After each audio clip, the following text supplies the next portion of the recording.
kind of randomly in the middle of your issues with Tommy and Johnny Rich, you'll go to a double DQ with Buzz Sawyer in the Omni. Jake tells me that Buzz was helping Ole Anderson book during this time, and Buzz was positioning both himself and his brother really well there in Georgia.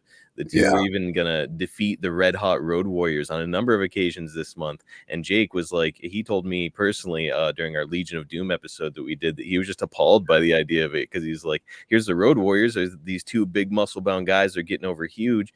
And Buzz and Brett Sawyer are beating them. He was like, it was just ridiculous. Ted, did you get that impression during this time? Yep. Jake hit it right on the head. And Buzz wasn't a bad, he wasn't a bad worker, but he wasn't a great worker either. That's what I keep hearing about him. And look, yeah, it's like good guy on the card, yeah. Main eventer, no. I've talked to both Jake and Jim Duggan about Buzz.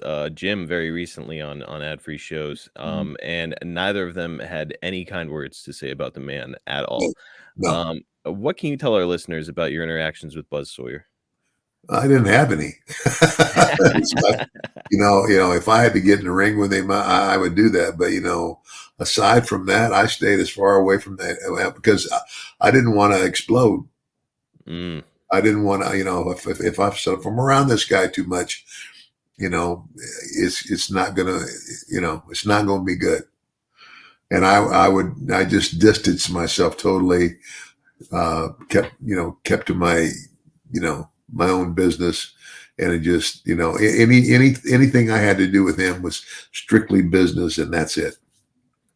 And Jim was telling me that he was good friends with Matt Bourne, and Jim was like, that kind of tells you everything you need to know about the guy. If those two are friends. That Matt Bourne and Buzz were good friends? Yes.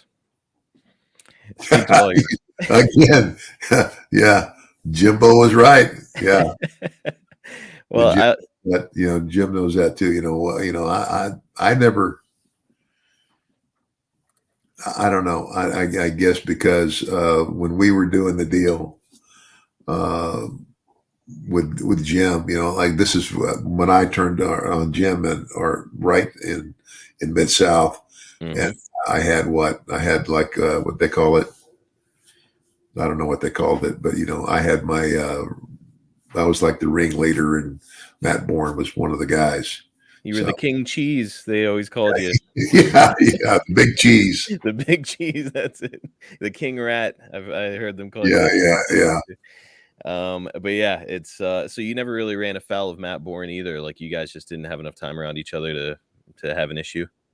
Well, no, because I wasn't going to be around him because, again, I had the same attitude about him as most everybody did. Here's a guy who's just a big turd. It's a lousy human being by all accounts. Yeah.